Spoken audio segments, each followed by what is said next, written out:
we want to explore if Naath culture has changed or evolved over the years. Then, do you think Naath culture has changed? Yes, I believe North culture has changed over time. Compared to 30 years or 20 years ago, it has evolved compared to those days. What are some of the things that you would say have changed or evolved based on your interaction and observation of how our society, lives today? Well, first of all, I would say that you and I, look, we don't have 6 marks, 6 parallel marks in our forehead. That is a big change. Before, you would not say you're a man. 6 marks has to be put in your forehead. That's a big change for us. You don't have, I don't have. Over time, they were very, very meaningful to those people who have it. We don't have it. Yeah. Maybe we can go home and have it because it has to get done. I don't see myself, man. I don't see myself Why? enduring. I don't see myself. I mean, I have never tried it, so Well, I cannot say that I know the pain, but I can imagine the pain. I cannot withstand it. I'll cry. I can promise you that. I can't imagine you crying just because of 6 parallel mark in your forehead. You always say you're a stronger man. You're the strongest man ever. No. And you cannot even handle. I would say in that regard, I would say that I'm a coward. So I wouldn't be able to say that I can take that pain. But going back to the things that have evolved, what else do you see? As in addition to what you mentioned earlier.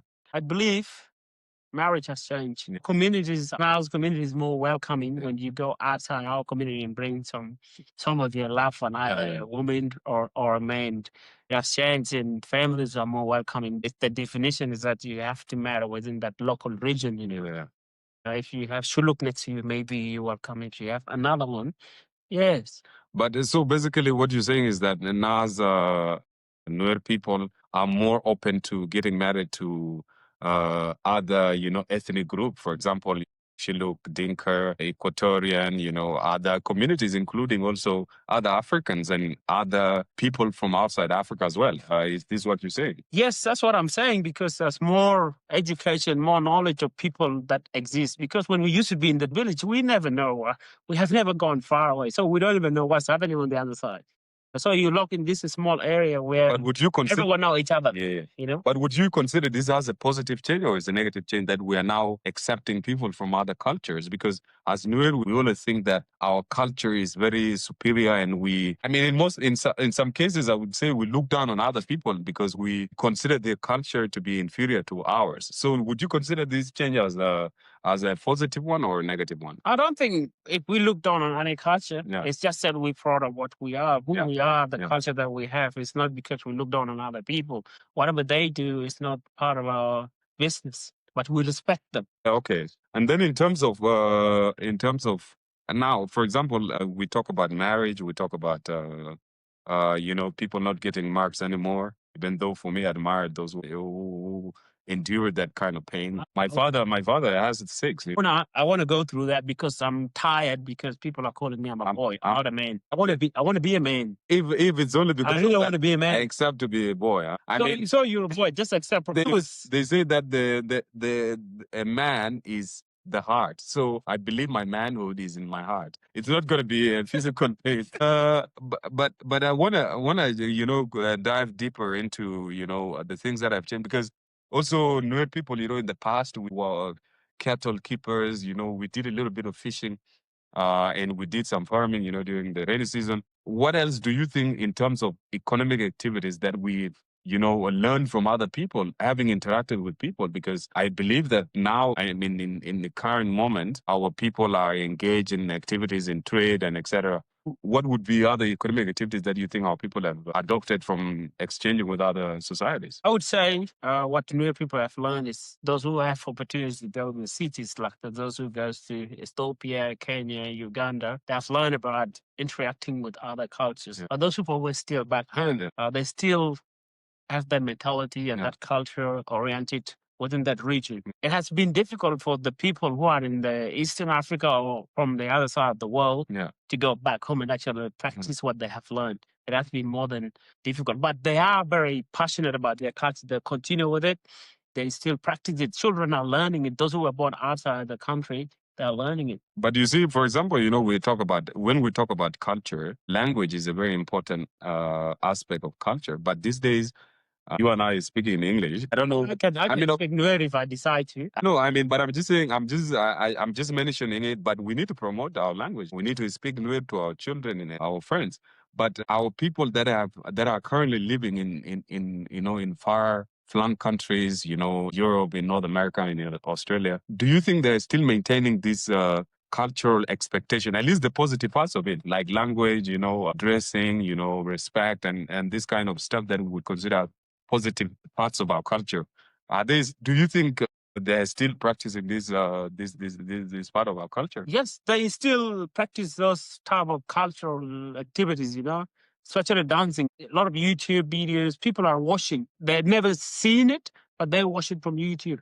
For example, myself, I always like doing stuff on YouTube, so that I can record it for people to come over and see. But I have to give it to you that you are not very good at dancing. I'm a good dancer. From what I've seen, I'm a I good don't dancer. think you're a So good dancer. children back in the Asa, South Sudan, they're trying their best, learning a bit of Nuer at home, because when they go to school, it become very narrow that they can't speak Nuer, because there's not a lot of them speaking Nuer. So they're trying their best, and we just need to support them. If that was a community centers where Saturday or Sunday they go there especially churches are doing a good job, because they're speaking Nuer, they're speaking Nuer culture, they're teaching the Bible. Yes. They are the one carrying the actual culture. They also have this Nuer hymn book that is sung in Nuer. Yes. But I mean, in addition to that, we speak about the invention, the introduction of social media. I mean, since 2005, I have had a social media account, since 2009 or something. This has also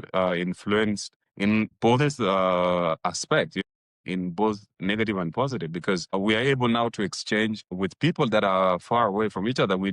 For example, I can call somebody who is in land, and I'm able to speak with them in Nuer, so that promotes, our. But also there are parts, there are negative parts of social media as well. So I would like you to speak to that. How social media has also influenced our culture negatively. In terms of social media, everyone has a way of conducting themselves when they go to social media. When it comes to social media, there's age limit, but what people watch and what kids watch online nowadays, it has been out of control. And it's not only the new people that are having issue with this social media stuff. Everyone else in the world is having an issue with social media, how it gets used. It's normally credited to pass information to another place or to other person, but nowadays there's a lot of abusive language. There's a lot of thing going on and they don't care who's going to watch that. Yeah. This has become a really, really bad behavior where we cannot send our children online to go and learn Tognaut, because what is happening there is very traumatizing. Instead of helping people, we're actually abusing people. We're actually letting each other down in Tognaut.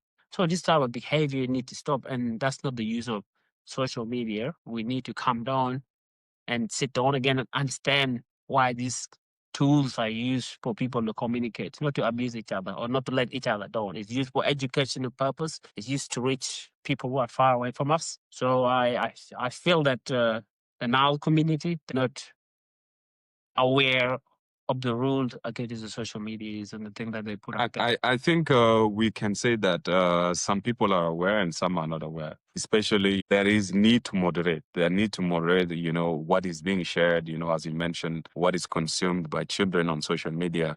There needs to be content moderation, and that exists in many of the social media. And in particular, I may mention one of the things that sometimes I log onto Facebook or I log onto a social media, and what I see is a picture of someone that has passed on. We don't put things on social media before the family have an opportunity to mourn or to cry or to inform. That's a perfect example. Bad where you will open things and it's a person that that person is no longer there.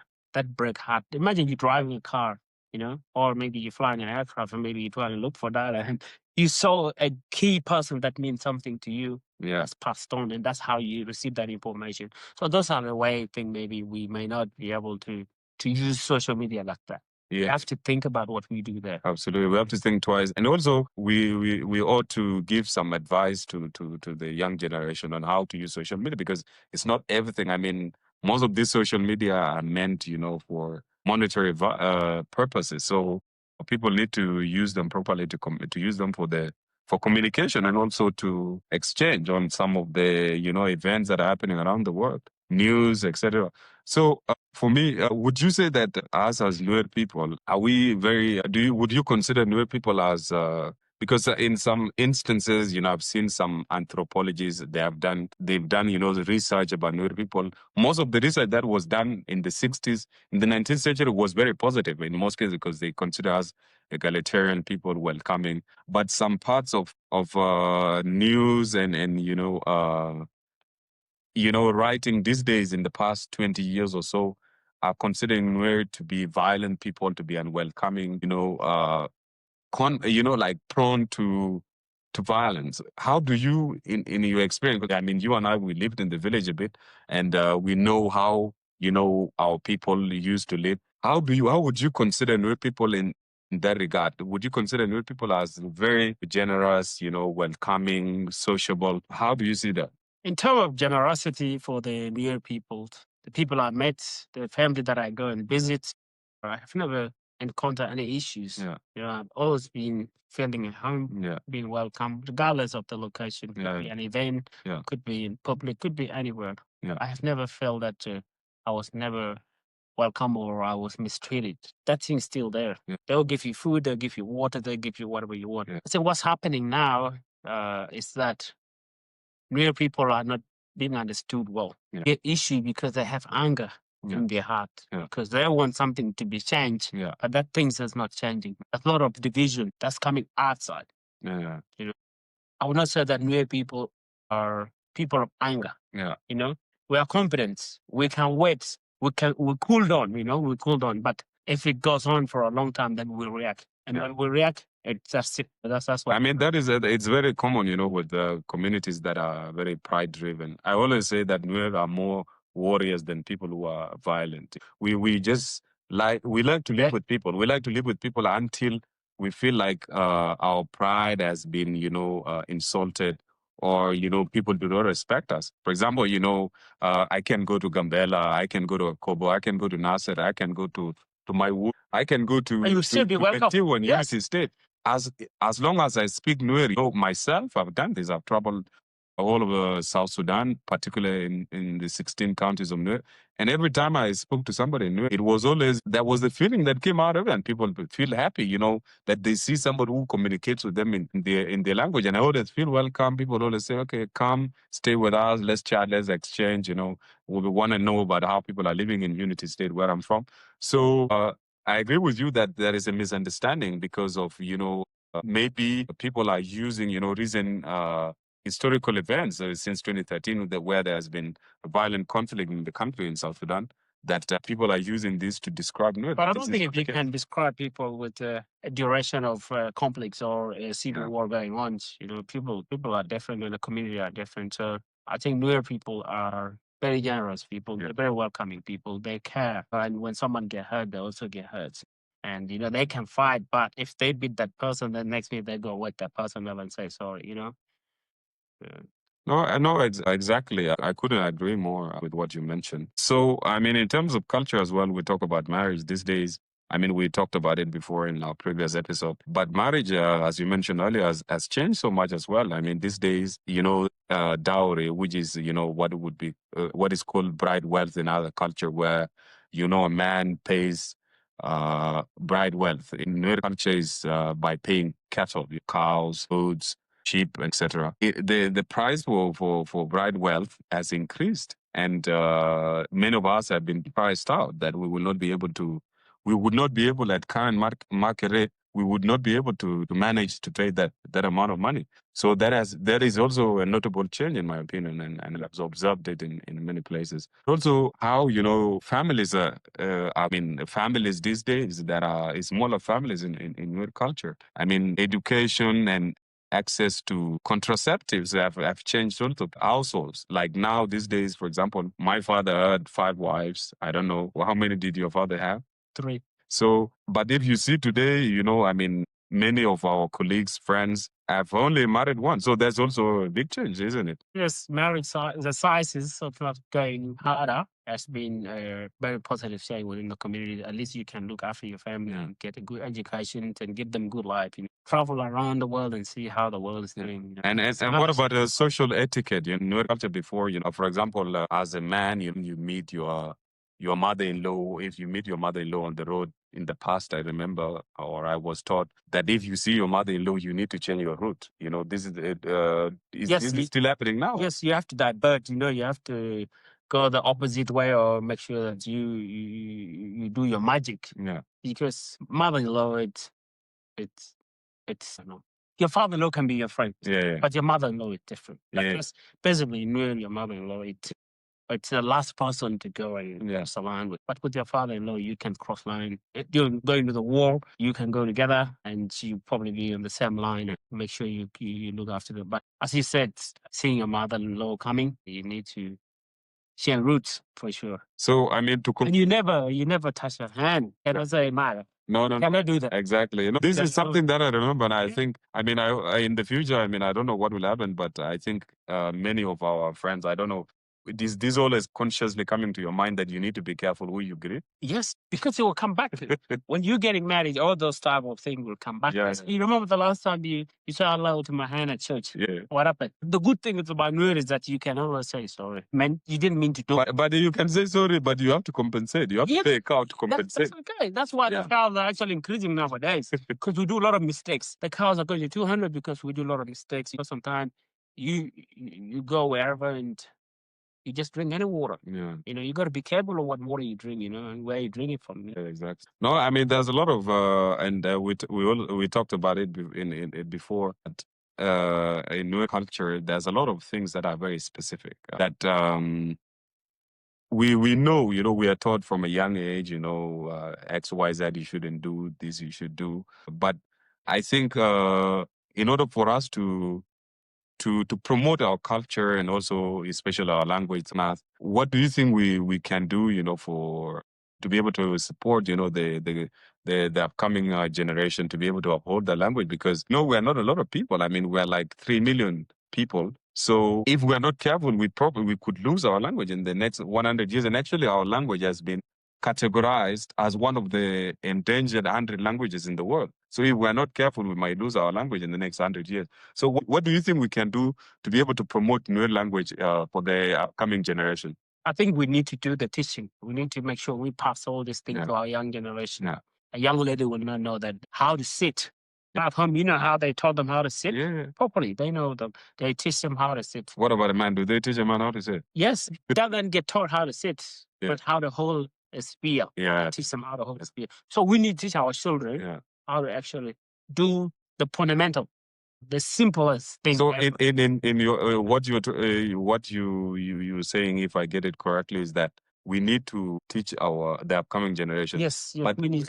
That would mean that we have to create a curriculum. One of the disadvantages of our language is that it's mostly oral. We don't write them down. Yeah, so we need to develop, curriculum that is written down. We need to develop Nuer libraries. We need to keep the audios that are in Nuer, from the past. What about, gender roles? Because in the past there were very specific roles that were for each of the genders, a man and a woman. Do you think this has overlapped over the years with all the changes that we mentioned? Or is it still the same? Or are you able to cook now, for example? Like, can you cook for us at breakfast? Yes, I have been cooking in the house. I always cook for us. So I think I'm not sure how good you are, but okay. The gender role is very important. Yeah. Back in those days, people were never used to be living in 4-bedroom house or 5-bedroom house. Yeah. The man lived in his own. It's more tukulia. So now there's a mix. Before there were never a mix. Mixing, yeah. The ladies sit on their own, they can have fun, they can talk. Yeah. The men are there. Yeah. That was a good separation. Yeah. But now, was it good, or I mean, in that regard, would you consider it as a good thing, that division of roles compared to now? Yes, I think it was a good thing for men to be in their place and for ladies to be on their area. When we get together as men, the conversation that we do, it's something. But if you think that it was positive, why did you then learn how to cook now? Because if you think that the gender roles should have been separated as they were, many years ago. Why do you cook now? I cook now because we no longer live in one position. We no longer live in one home, you know. We move from home. We came to the world where you by yourself. Yeah. You by yourself, no one is ever to cook for you. So you have to make sure you look after yourself. Yeah. So the main reason why men are cooking is because they have no choice. You Yeah. have to learn it. It's a very good skill to have. Yeah. You have to learn how to cook. But You are with your sister or your mother, Yeah. I don't think you're going to be able to go and say, "Oh, mom, go and sit," or "Oh, sister, go and sit." I mean, I actually, I That's think going to be hard. it's hard, you know, and I always Because try. naturally, Yeah, taught. It's not necessarily the role, but it's something that has been taught. But because I don't want you to be attacked by feminists, my friend. I will not be attacked because I'm talking on behalf. If my sister see me sitting there, she would. If she's at university, she will come home. She said, "I'm going home to go cook for me." Yes. No one tell her to do it, but her feelings. Yeah. She said, "I have to do something for my." But that is because, you know, society has taught her that this is her role. I know that she's doing it with happiness and joy because she's doing it for her brother, but we have not tried it. Now that you've tried it, I'm sure you will cook for your wife in the future. I mean, you don't want to wake up one day, you know, your wife is sick and there's no one to cook in the house and you want to wait for her. I don't think this is you. What I know is that my wife will not be able to eat what I cooked. Why? I'm not good at all. Yeah. I want to do it because I have no option. So then I should be careful. Then what? I will not eat what you cook, man, because if you say it's not very good at all, I want to put Well, myself. I have been eating it a few times, and I haven't seen any problem. Yeah. So when it comes to gender role in terms of the Yeah. household, some of them is choice. Yeah. It's never because if you don't cook, I will beat you. No. Back home, if you don't cook, they always say the dog is sleep. New people say there's a dog in the kitchen. Like the dog has slept. The dog has slept in the kitchen. That is A proverb. is a parable to say that there's no food in the No one house. cook. But they say that the dog. But I mean, if you look at it also critically, I mean, men were cooking because if you go, for example, look after cattle, you go fishing, you go hunting, and you grill, you do barbecue in the bush. That is cooking, isn't it? Well, I don't think that's considered cooking. Okay. It's just putting fire and put things underneath. The thing you do in that kitchen, man, and you cut your hand and all that, it's a hard job, you know. It's very big job, you know. But then if you say that the role should stay the same, that women should, you know, do the traditional role. I'm not saying they should Okay. do. I'm not saying they should do. So What I'm simply saying is Yeah. that it becomes natural for them Yeah. to say that I can do this for my family. Yeah. If someone is married and the husband is coming from work, Yeah. they always say, "Oh, my husband is gonna need food." There's Yeah. nothing bad about you cooking for your husband. If No, you don't do absolutely. it- I mean, it for me, I Yeah. would love, you know, for this to happen naturally, but we should not, you know, put it into a box and say this is the role for women. No one's So doing that because what I know, if I'm coming from work, I know my wife is at home. I will not touch, not even water. I will not touch it because I know I will get a good food. I will have feast at home. I will be a very happy man. The sad thing you cannot do, the sad thing you can do yeah. is to not eat what your wife cooked. No, absolutely. That's an insult. If you don't finish her food, that's an Yeah. insult for you. Exactly. I mean, it's also, I mean, talking about, you know, you coming back from work, but also these days, I mean, many women are working. There are a lot of working women. How do we balance it? How can we balance that with women working? I mean, my expectation is that my wife should work and her and I will be able to organize how to prepare the meals in the evening. I mean, I would be happy because I'm not a great cook. I mean, I'm better than you, but still, I'm not a great cook. But I would prefer that, you know, that is coming naturally. So how would these things be balanced, considering that there are a lot of working women? And I imagine you want to marry a working woman, man. Well, it's come to agreement between the family. You gotta have family, young children. Obviously, you gotta figure out who goes where and who goes where. Let's say the children are going to childcare. You both go to work. So Yeah. one of you may be doing shift work, Yeah. and the other one will have a professional job Yeah. as from 9 to 5. Yeah. So you have to arrange and plans how things are being done. So Yeah. that means you will have to know how to cook for the children. Yeah. Anyways, I mean, we will still come back to this discussion in the future, and I'm sure our listeners will have comments to share because it's an important discussion. It's also controversial because there are a lot of things. Very There's a lot of people who do not agree with some of You it. have to forgive us. This is only talking on what we know about the Nuer culture. Please forgive us. What we're trying to see is how we were taught as young boys and now we are big boys. So how can we pass this beautiful culture to our children, to our next to friends? How can we explain it to our friends? I mean, I have to be honest, if it wasn't because of Naath culture, to be honest with you, it would be difficult for some of us to make it a lot. But there are a lot of things that we are taught to respect. We are taught to ignore certain things, to look at the bigger picture. Yes. So Nuer culture is beautiful. It should be continued. It should be promoted, and we should pass it on to the next generation so that we are able to maintain it going forward. This culture has done so much for me. Yeah. When I was going to school, I would go to a school where I don't see any New person. When I come home, when I go on the weekend, Sunday, going to church, Saturday, going to play New music, dancing, it has helped me as a young man and it helped me where I am today. So it's a good thing.